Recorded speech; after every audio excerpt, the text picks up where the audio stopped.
Luto tayo ng keto almond flour bread. 5 teaspoon of coconut oil. 1 teaspoon of apple cider vinegar. 1 teaspoon of salt.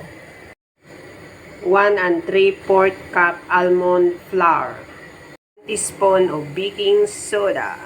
First, ilagay natin yung 5 egg. And coconut oil and salt and vinegar and baking soda and flour and mix it.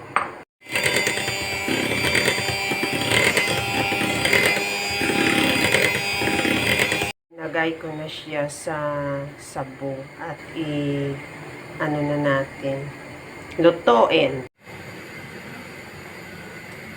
So guys, luto na yung bread natin. Keto almond flour bread. Yay!